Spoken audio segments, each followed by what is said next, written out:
Yo, what's up, guys? Mike Thomas, aka the Young Trishula here. I'm back with chat, and today we're going to be going over my updated Yu-Gi-Oh Master Duel deck profile for Dragon Link. As you guys know, Dragon Link did just get its new best tool in Bestial Dispatter, and it doesn't change the deck up too much, but a lot of guys have been asking me for an updated deck profile.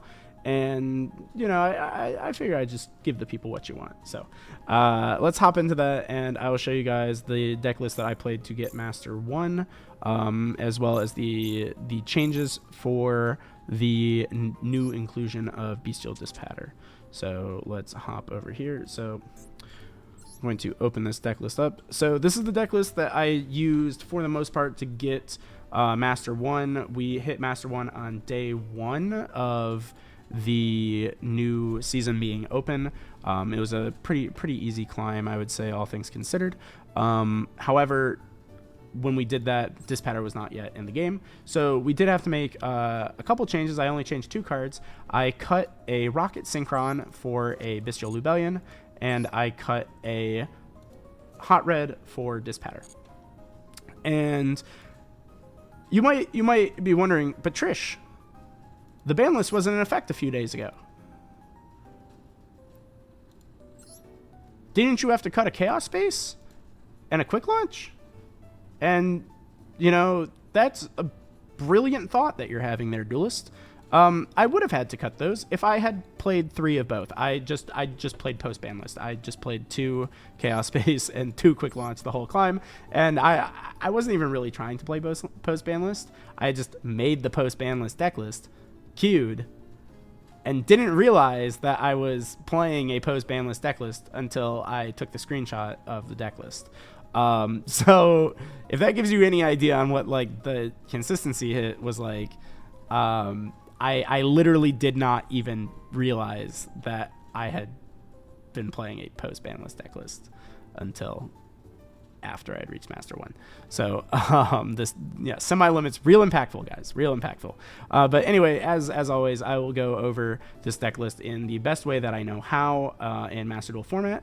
And I do know that that can be kind of confusing for players who might not be as familiar with the cards. But if you do download the untap.gg deck tracker down in the description below using my link, you'll be able to copy and import deck lists from untap.gg, including my own, and it will just build the deck list for you, so you will not have to actually know what any of the cards are. So very useful tool. Highly recommend it. And it's also a great way to support me if that is something that you're interested in. Speaking of, also remember to like, comment, subscribe, etc, etc, etc. Okay, I'll start talking about the Yu-Gi-Oh cards now. So we played 3 copies of Black Metal Dragon. It is the best 1-card starter in the entire deck. This card is 3 bodies by itself. So very strong card. And with it, we play the Red Eyes Darkness Metal Dragon, which is a very powerful card. It is Monster Reborn, as well as the Red Eyes Black Meteor Dragon. So cool thing about playing the Red Eyes Darkness Metal Dragon is that if you get Nibiru'd and you have a Seals face up and you did not start with this card, you can summon this from your deck and just get back anything that you lost immediately. So very fun card. We like our Red MD. Also, we play the Black Meteor Dragon. Some people think that this card is a brick. I don't really understand where they get that idea from. Maybe it's because of the TCG where you only have 1 Gamma and you don't really want to play Driver. But this card is not a brick. It can summon itself. Maybe people are playing this card without Driver and that's why they think it's a brick. I don't know what people are doing. Just play this card. It's good. So moving on from that, we also play the next 1-card starter is the Starlight Safer. This is your other normal summon. This card is very powerful. Not only because it searches you into your babies, so these are your like extra copies of Chaos Space, but it also can get you back your Bestial Lubellions from the graveyard. So the Chaos Space hit, while impactful, it's not that big of a deal because Safer already kind of gets you the 2 cards that Chaos Space was getting you anyway. So okay. Like Safer, a good card. But what's really nice about Starlight Safer is that it is a card that is okay to draw in combination with the Black Metal Dragon, because Red MD is not forced to summon from the graveyard. You can always summon from the hand as well, so you can always special summon this Safer out of your hand and then search for your babies if you want to, or you can discard it later in your turn and special it back, and that way, instead of only having to pick between 2 bodies or 3 bodies, you just get 5 bodies. And a very, very, very powerful combination of cards to see in your opening hand. So those are the normal summons in the deck. Moving on to the Rocket package, I have minimized the Rocket package down to its core components, being the 2 Rocket Tracer, 1 Rocket Recharger, and 1 Absolute Rider Dragon. A lot of people are going to be tempted to play Rocket Caliber, and you're probably going to see that very, very often. And I don't think Rocket Caliber is bad. I don't think it is necessarily wrong to be playing Rocket Caliber. However, I don't think it is strictly necessary either. I really don't find myself ever missing having the extra target. It's very, very, very rare scenarios, usually when you're in a very weird game state, that you start to miss it. And my kind of rule of thumb is that if you're in that game state, you probably weren't winning that game in the first place, so it's not that big of a loss, to be perfectly honest. But that is the Rocket package. So if you're concerned about the cut, you can always put a Caliber back in, but it's not necessary, so I just cut it. Make the deck as consistent as possible. Moving on to the Bestials, we are now playing 3 Bestial Lubellion, 2 Saronir, 1 Magnamut, 1 Druis Worm. A couple quick notes. I say we are now playing Lubellion. Some people have always been playing 3 Lubellion. I have always played 2 in YuGiOh Master Duel because just because of math reasons. We had 5 copies of Bestial Lubellion before with 3 Chaos Space and 2 Lubellion, but also your Saronirs are extra copies of Lubellion as well, because it can send Lubellion to the graveyard, as well as the fact that you can search this by tributing cards with the Starlight Safert, and as well as the fact that you can hit it or Saronir off of your Chaos Ruler. So because you had so many ways to get into this card, I did not feel like it was necessary at 3 before, but I just bumped it up to 3 as a replacement for Chaos Space. It's that simple. If you want to play Caliber, just cut the Lubellion and just put the Caliber in. Very, very simple. I just don't want to play Caliber. So it's just that. I mean, you still have a pretty good chance to find this card. I just wanted a slightly better chance to find it now that we didn't have 3 Chaos Space. So moving on from that to our extenders, or our non-bestial dragons, we have the 2 Wyverburster, 2 Collapse, and the 1 Levianeer. These are just our Chaos Dragons. The babies, they get you everything. 2-2 is the correct ratio. Please don't play other ratios. They will punish you at some point, and just because you haven't been punished yet doesn't mean that you won't be. So please play this ratio. It's a very good ratio. And then the Chaos Dragon Levianeer. Not much to say about this card. This card is your kind of Swiss Army knife. It does a lot for you. Never cut this card. Yeah, I think that's the whole engine. I guess the only other comment is, no, I don't play Baldrake. I don't think Baldrake's a very good card. Personally, I think it was really only good in full power tier format. Outside of that, I think it's very, very weak. It's the only bestial that doesn't do something by itself. So I'm not a big fan of that card personally. Now, moving on to, I'm going to save the non-engine for last. I'll just move on to these spells. Obviously, we put it to Chaos Space, the 2 field spells, 2 quick launch, 2 called by, and the Branded Beast. Not really, and the Branded Regained, I guess.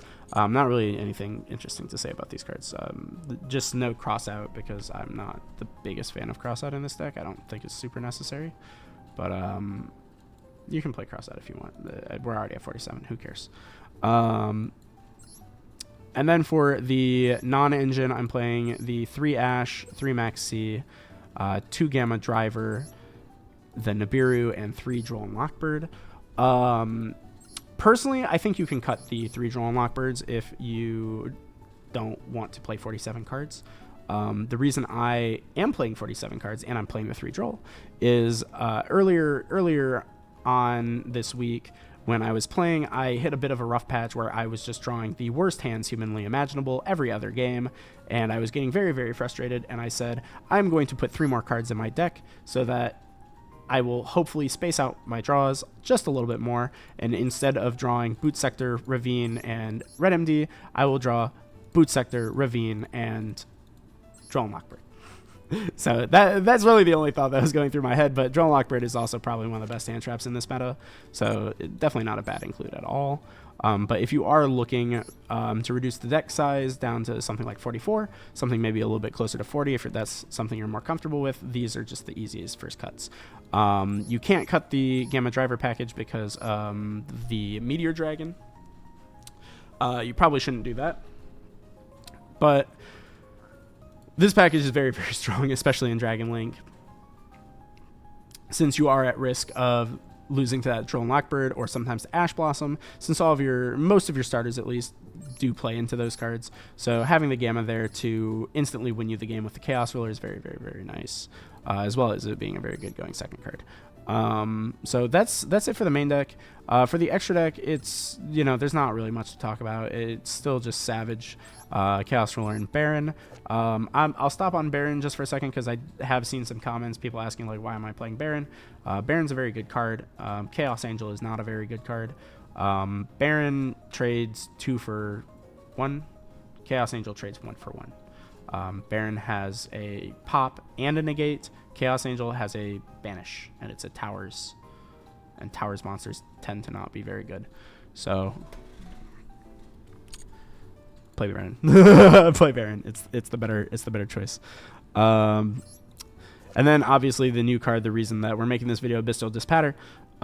So if you're unfamiliar, I'll just quickly read this card. It takes a tuner and a non-tuner dragon monster. It is a level 10 dark. You can target 1 banish light or dark monster, special summon it to your field. When your opponent activates a monster effect, quick effect, you can target a banish card, shuffle it into the deck. Then if you shuffled it into your deck, so if it's your card that's banished and you're returning it, you destroy that monster. If it's their card that's banished and you shuffle it in, then you negate the effect. It does not do both. It doesn't negate and destroy. It either negates or destroys based on whose card gets shuffled back into the deck. So that's very good for you to keep in mind for a couple reasons. One is resource management. You can use this card to put back stuff like your Striker Dragons, your Seals.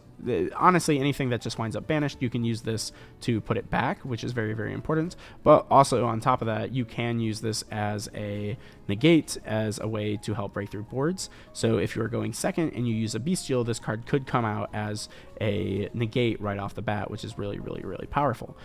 For that same reason, though, I will caution that you do not need to overly rely on Bestial Dispatter. I think a lot of people are going to think that this card is like a mandatory part of the end board. It's something that you're always going to special summon, and that's not always true.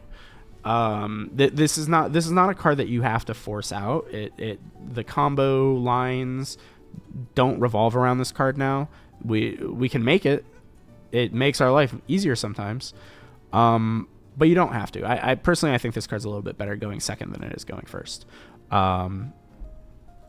Yeah, so just keep that in mind. You don't need to force Dispatter. Just think of it as like a tool in your toolbox rather than a piece of a combo, if that makes sense. Then for the rest of the extra deck, you have your Guard Dragon Pisty, you have your double Striker Dragon, you have to play 2. You play your Heretic Seal, very, very good card. You play your Romulus, you play the IP Masquerena, Dark Charmer. Please do not cut this card. This card is so good. The Triple Burst. Also, please do not cut this card for Dill either. The Nightmare Unicorn, the Access Code Talker, and the Borland Dragon. Just a couple of quick comments. Delindrous, bad. Underworld Goddess, also pretty bad. Chaos Angel, pretty bad.